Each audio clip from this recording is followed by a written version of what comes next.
Good morning. Welcome to Science Meets Soul Rambles. This morning I kind of woke up thinking about something interesting. Well, first of all, kind of random, but don't you respect someone so much more for giving something all of their effort rather than being naturally inclined or good at something?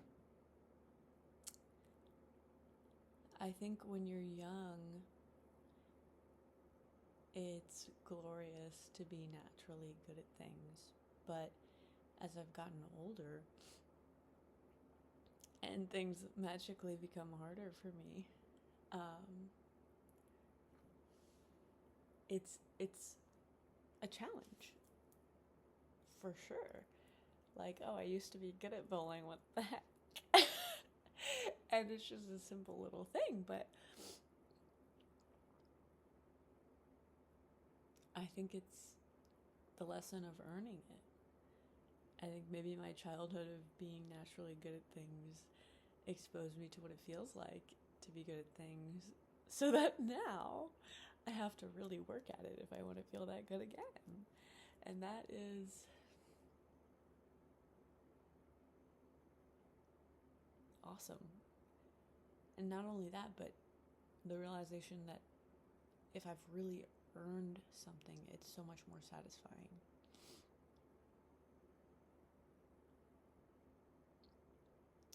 And we avoid difficult things, which is the funny part, but the most dopamine release comes from the expectation of relief from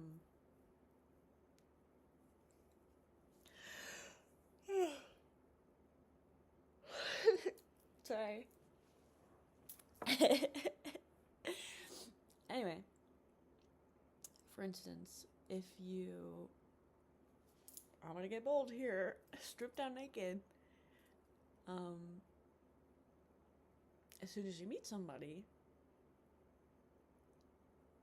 yes, that's super great for the other person, but they didn't have to, I don't know a better word, earn it. There wasn't a build up, there wasn't an expectation, there wasn't, a sense of the chase, if you will. And I think in human nature, if it's too easy, it's overlooked or underappreciated. And if it's too hard, it's avoided. Because I love the idea of being able to play piano. And I admit that I am pretty much booked and busy. But if it was a priority for me, I would still make time. And I admit that. And perhaps the reason why it's not is because I'm uncomfortable not being good at something. And that's just something I'm perfectly willing to get over, because I'm not going to be good at a lot of things. I wasn't good at public speaking naturally. I'm not sure I am yet, but I'm going to be. you know? So, yeah, moving on, because I have another idea in my mind right now. I went to a music festival this past weekend, Rockville, and it was so fun. I love metal, I love rock music. It's my absolute jam. Saw some incredible artists dance like a crazy woman, which is also something that I've developed over time, to truly dance like nobody's watching and just really enjoy myself. And at that point, it became a workout, and I was thinking to myself, oh, like, you can force yourself to go to the gym, or you can do exercise in forms that don't feel like work. Like, that was the most cardio I've done in a really long time. Non-stop. Like, I don't think I could convince my brain to run for that long, but I sure did dance for that long. But that wasn't the point here. The point here was the old agreement, the old idea that I had with myself that my body would punish me for doing too much. And regardless of where it came from, I think it is kind of an aspect of that mind-body dualism, where we kind of visualize our bodies as limiting us, like getting in our way, or I have to feed this thing. I'm in the middle of an experiment, but I have to feed this thing.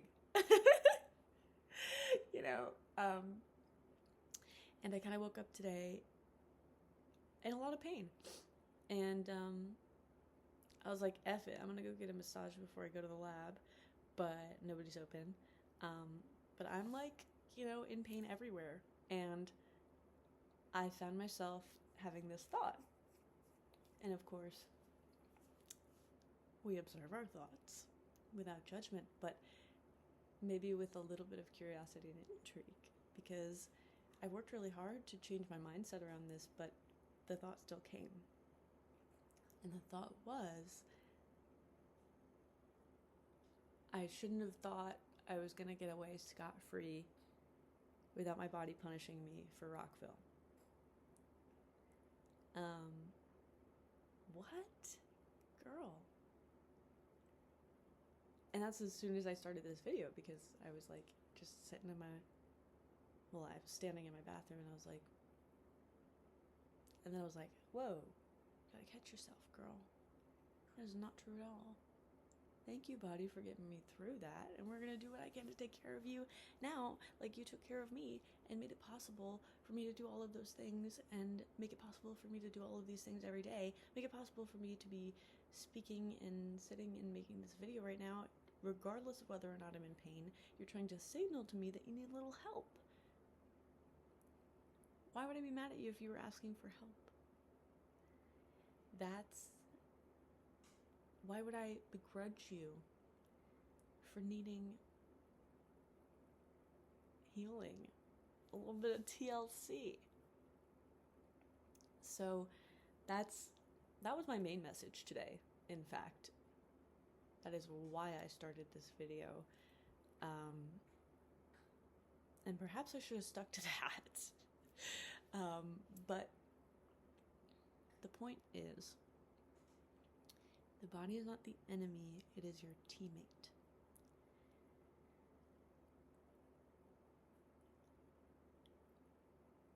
Regardless of your brain, your mind, your soul, whatever part of you that you deem to be the most you, other than the observer watching the thoughts, and even then, you'd have nothing to observe if you didn't have a body.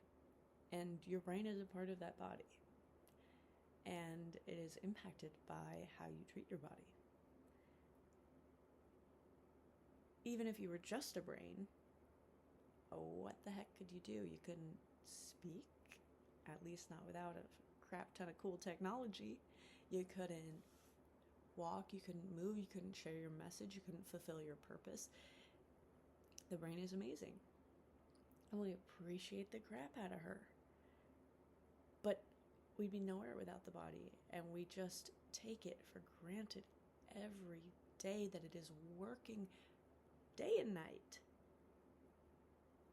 doing things we can barely fathom.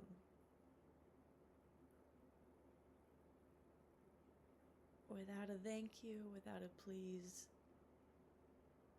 Like, if anything, we should be worshiping our biology for the miracles that happen inside of us every day. Like, I have cancer forming right now. My body's fighting it right now, and I'm just sitting here using my brain. What can I do for my body today is the question. What can I do to be more in tune with my body, to listen to my body, instead of begrudging my symptoms, realizing that they are communication, because that is how the body can communicate. The body is the reason we can communicate at all. So let's just be better teammates. And I'll leave you with that. Have a good day.